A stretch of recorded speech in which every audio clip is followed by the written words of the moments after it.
مجھے یہ بتائیں کیسے کرپشن ختم ہوگی؟ جب آپ معاشرہ جب ان کرپٹ لوگوں کو ایکسیپٹیبل کر دے گا، یہ کھلے عام جب یوسف رضا گیلانی یہ جب بنے گا سینیٹر اور وہ پیسے چلا کے، اور ہم اس کو ایکسیپٹ کریں گے، جی او ہو جی جمہوریت ہے بڑی آ گئی، یہ صرف میں یہ سمجھنے کی کوشش کر رہا ہوں کہ کیا ہمیں فکر ہے اپنے آنے والے بچوں کی؟ بچے ہیں، ہمارا ایک نوجوان آبادی ہے، ہم کیا ان کے لیے مثال سیٹ کر رہے ہیں؟ سارے ملک کے سامنے پیسے چل رہے ہیں، وہ ویڈیو چل رہی ہے پیسے کی، اس سے پہلے ویڈیو چلی جو 2018 کے الیکشن میں کہ جناب وہ ایم پیز کروڑوں روپے ایسے ایسے کر کے بیگز میں ڈال رہے ہیں۔ کوئی کچھ کوشش کی؟ کیا آپ کو یہ نہیں پتا کہ آپ کی ذمہ داری تھی انویسٹیگیٹ کرنے کی؟ ساری ایجنسیز آپ کے نیچے ہیں، سب کے سامنے یہ تماشا ہوا۔ مجھے یہ بتائیں کہ جب ایک ملک کی لیڈرشپ، یہ لیڈرشپ ہے سینٹ کی، جب یہ رشوت دے گی اور رشوت لے گی تو آپ کیا کہیں گے کہ پٹواری اور تھانے دار وہ ٹھیک ہو جائے گا؟ کیا آپ کہیں گے باقی لوگ ٹھیک ہو جائیں لیکن لیڈرشپ چوری رشوت دے؟ ایک چائنیز پروورب ہے کہ fish rots from the top. جب اوپر آپ کرپشن کی اجازت دے رہے ہیں اور آپ کے سامنے ہوئی ہے اور آپ کو پتہ تو ہونی ہے، میں کہتا کیا، میں نے الیکشن سے پہلے کہا کہ ریٹس لگ گئے ہیں لوگوں کے، بولیاں لگ رہی ہیں۔ آپ کو موقع جب دیا سپریم کورٹ نے، کیا وجہ تھی کہ آپ 1500 بیلٹس کے اوپر کوئی ایک بار کوڈنگ نہیں کر سکتے تھے؟ آپ نے تو پوری طرح ایک موقع دیا ملک کی جمہوریت کو ڈسکریڈٹ کرنے کے لیے۔ اس سے کیا ہوا؟ میں آپ سے سوال پوچھتا ہوں کہ آج کیا ہماری جمہوریت اوپر گئی ہے نیچے گئی ہے؟ جو آپ نے ملک کی موریلٹی، اخلاقیات کو نقصان پہنچایا ہے کہ یہ جو اوپن ہارس ٹریڈنگ ہو رہی ہے، کیا اس سے فرق پڑا؟ مجھے بتائیں، یہ ایک بڑی عظیم خواب کا نام تھا پاکستان، اسلامی فلاحی ریاست۔ یہ علامہ اقبال نے کہا تھا مثال بنے گی مسلمان دنیا کے لیے۔ مجھے بتائیں یہ اپنے نوجوانوں کو آپ کیا بتائیں گے؟ یہ سارے ملک کے سامنے، اور یہ کتنا پیسہ چلا ہے، یہ ابھی تو یہ تو سامنے آ گیا نا آپ کا ویڈیو۔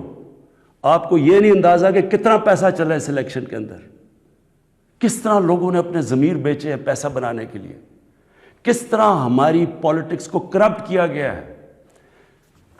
جو کروڑوں روپیہ خرچ کر کے سینیٹر بنے گا وہ حاتم طائی ہے، وہ آ کے ملک کی خدمت کرے گا، وہ یہ پیسہ کدھر سے ریکور کرے گا؟ پھر کہتے جی کہ دیکھیں جی کرپشن بڑی بڑھ گئی ہے ملک میں۔ کبھی قانون سے بھی کوئی کرپشن ختم ہوئی ہے؟ مجھے بتائیں کبھی کوئی قانون بنا کے یا لا انفورسمنٹ سے کرپشن ختم ہو سکتی ہے؟ کرپشن ایک معاشرہ ختم کرتا ہے، ایک قوم مل کے کرپشن ختم کرتی ہے۔ جب ایک قوم ایک میسج دیتی ہے کہ جو کرپشن کرے گا، رشوت دے گا، وہ ہمارے میں سے نہیں ہے، اس کو لوگ شادیاں نہیں کروائیں گے ان گھروں میں، ان کو گوت پارٹیز پہ نہیں بلائیں گے۔ یہاں کرپٹ لوگوں کو آپ مین سٹریم میں لا رہے ہیں، اپنی جنریشنز کی، اپنی نسلوں کی، کہ ہم کیا ایگزامپل سیٹ کر رہے ہیں ان کے لیے۔ میں اپنی ساری قوم سے پوچھتا ہوں کہ اگر آپ ان لوگوں کو ایکسیپٹ کر لیں گے جو بڑے بڑے ڈاکو، کیا عمران خان کی اکیلے کی ذمہ داری لگی ہوئی ہے کہ ان کے پیچھے پڑا رہے؟ یہ آپ سب کی ذمہ داری ہے۔ سنگاپور کے اندر جب ایک وزیر نے چوری کی، کرپشن کی، لی کوان یو جو ان کے پرائم منسٹر کا سب سے قریبی تھا، اس نے جب اس کو سزا دلوائی اس نے خودکشی کر لی، کیونکہ اسے پتا تھا معاشرے میں اب میری جگہ ختم ہو گئی ہے۔ اس کو معاشرے میں ہال نہیں ڈالیں گے، پھول نہیں پھینکیں گے کہ نیب سے باہر آ رہے جی پھول پھینک رہے ہیں، کوئی نہیں پوچھ رہا کہ اس نے کتنی کرپشن کی ہے۔ میرے پاکستانیوں، دیکھیں یہ آپ کے اوپر ہے، کیا آپ اپنے ملک کو اوپر لے جانا چاہتے ہیں یا ان چوروں کے ساتھ کمپرومائز کرنا چاہتے ہیں؟ ہم آج اس لیے یہاں ہیں کہ ہم نے چوری ایکسیپٹ کی، چوروں کو ایکسیپٹ کیا۔ ہم نے ان لوگوں کو جب ہمیں پتہ ہوتے ہوئے کہ انہوں نے آپ کا پیسہ میرا تو نہیں پیسہ چوری ہوا، یہ جو پیسہ باہر گیا یہ میرا تو پیسہ نہیں باہر گیا، یہ ہمارا پیسہ باہر گیا ہے۔ یہ کانٹریکٹس کے اوپر پیسہ بناتے ہیں، ہر چیز کے اوپر، سڑک جو بنی ہوتی ہے 1 ارب روپے میں، وہ بناتے ہیں 1.5 ارب روپے میں، باقی پیسہ ان کی جیب میں.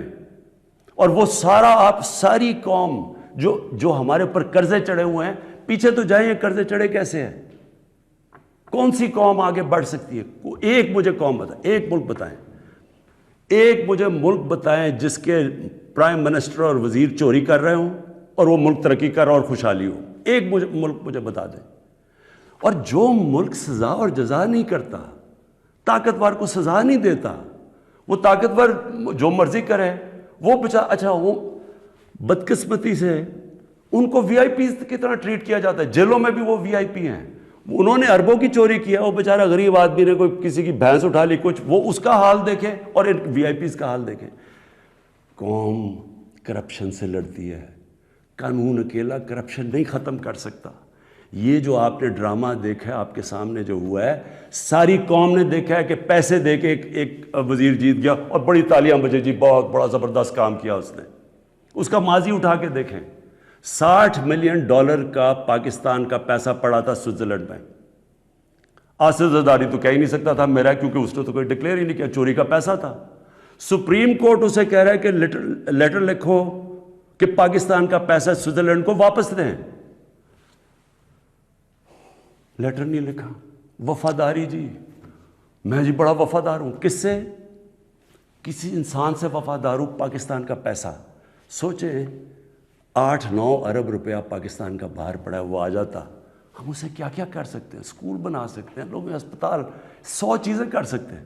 لیکن جی اس نے وہ تو یہ اس کی سب سے بڑی ہے، اس پہ ڈسکوالیفائی ہوا ہے. آج بڑے زوروں شوروں سے جی سینیٹر بن گیا، جی بہت بڑی کامیابی ہوئی ہے. اب میں آخر میں اپنی آپ سے آخری جو بات کرنا چاہتا ہوں وہ یہ، ان کا خیال یہ تھا کہ میرے اوپر یہ نو کانفیڈنس کی تلوار لٹکائیں گے، اور میں کیونکہ مجھے کرسی بڑی عزیز ہے تو میں ان کو کہوں گا کہ جی ہاں جی ٹھیک ہے، میں آپ کو NRO دے دیتا ہوں، یعنی آپ کی جتنے بھی کیسز میں آپ کو ختم کر دیتا ہوں. میں پرسوں کانفیڈنس موشن لے رہا ہوں، اسمبلی کے پاس جا رہا ہوں، کانفیڈنس اپنی اسمبلی کو کہہ رہا ہوں آپ بتائیں سامنے، کیونکہ وہ تو اوپن ہوگا نا. اب یہ آپ کا ڈیموکریٹک، میں اب اپنے سارے ممبرز کو کہہ رہا ہوں، یہ آپ کا جمہوری رائٹ ہے. آپ کہہ سکتے ہیں کہ جی ہم عمران خان کے ساتھ نہیں ہیں، میں آپ کی عزت کروں گا، ٹھیک ہے، میں نااہل ہوں، اتنا قابل نہیں ہوں. آرام سے ہاتھ کھڑے کرے کہ نہیں ہے، میں اپوزیشن میں چلا جاؤں گا، اگر آپ جیت جاتے ہیں میں اپوزیشن میں بیٹھ جاؤں گا. لیکن خفیہ طور پہ ہاں جی ہم آپ کے لیے ووٹ کریں گے، پیسے لے کے کسی اور کو ووٹ کریں. آپ اپنی آخرت تباہ کرتے ہیں. خوف خدا ہونا چاہیے آپ کو. اوپر والا تو سب کچھ دیکھ رہا ہے، ہمیشہ فکر کیا کرے اپنی آخرت کی. تو میں کانفیڈنس لوں گا جا کے اپنی اسمبلی سے. اور میں آپ کو یہ بتا دوں، یہ اب میں ذرا مخاطب ہوں، یہ جو سارے PDM کے جتنے یہ بڑے بڑے جو ان کے جو یہ جو بڑے بڑے کیا ہیں، یہ جو بھی ہیں، آپ سب کو میرا یہ پیغام ہے. دیکھیں مجھے اگر پاور میری جاتی ہے مجھے کیا فرق پڑتا ہے؟ میں نے کوئی فیکٹریاں بنائی ہیں آ کے، میں نے کوئی اپنے رشتہ داروں کو کئی بڑے بڑے عہدے دیے ہیں، میں تو کوئی باہر جا کے یہاں پیسے نکال کے تو بڑے بڑے کوئی میفر میں نے کوئی بڑے بڑے گھر لے لیے ہیں. میں تو اپنے گھر میں رہتا ہوں، سوائے حکومت کا میرے اوپر پیسہ ایک ٹریول پہ اور ایک سیکیورٹی پہ، اس کے علاوہ سارے خرچے میں اپنے برداشت کرتا ہوں. سارے میرے ٹریول دیکھے، جب میں باہر گیا ہوں 10 گنا کم پیسہ خرچ کیا میں نے ٹریول میں، کیونکہ مجھے یہ نہیں کہ میں آپ کو کہہ رہا ہوں، مجھے خوف خدا ہے، میرے ملک میں بھوک ہے، مشکل وقت سے ملک گزر رہا ہے، میں اپنے ملک کا پیسہ بچاتا ہوں. میری زندگی میں کوئی فرق نہیں پڑے گا اگر میں اقتدار میں نہ ہوں، کوئی میری زندگی میں نہیں فرق پڑے گا. لیکن آپ سب کے لیے میرا پیغام ہے، میں چاہے اپوزیشن میں بیٹھوں چاہے اسمبلی سے بھی باہر ہو جاؤں، میں نے آپ میں سے کسی کو نہیں چھوڑنا جب تک آپ اس ملک کا پیسہ واپس نہیں کریں گے. میں اگر باہر بھی ہو جاؤں میں اس قوم کے لوگوں کو نکالوں گا. یہ جو قوم ہے یہ اپنا جب ملک کا پیسہ چوری ہوتا ہے اس کو بچانے کے لیے نکلے گی. چوروں کے پیسے کو بچانے کے لیے قوم نہیں نکلتی جو آپ نے جتنی کوشش کر لی ہے. میں آپ کو پبلک نکال کے دکھاؤں گا, مجھے کوئی فرق نہیں پڑتا میری زندگی کو. ملک کے لیے جب تک میں زندہ ہوں میں اس ملک میں قانون کی بالادستی کے لیے اپنے ملک کے اندر یہ لوگ جو کہ میں ان کو ملک کے غدار کہتا ہوں, جو چوری کر کے پیسہ باہر لے کے جاتے ہیں, میں ان کا مقابلہ کرتا رہوں گا. اور میرا یہ ایمان ہے کہ اللہ اس ملک کو بڑا اچھا وقت دکھانے والا ہے. مجھے یہ میرا ایمان ہے کہ یہ ملک ایک عظیم ملک بنے گا, اور یہ بنے گا ہی تب جب یہ سارے بڑے بڑے ڈاکو جیلوں میں ہوں گے. پاکستان پائندہ باد.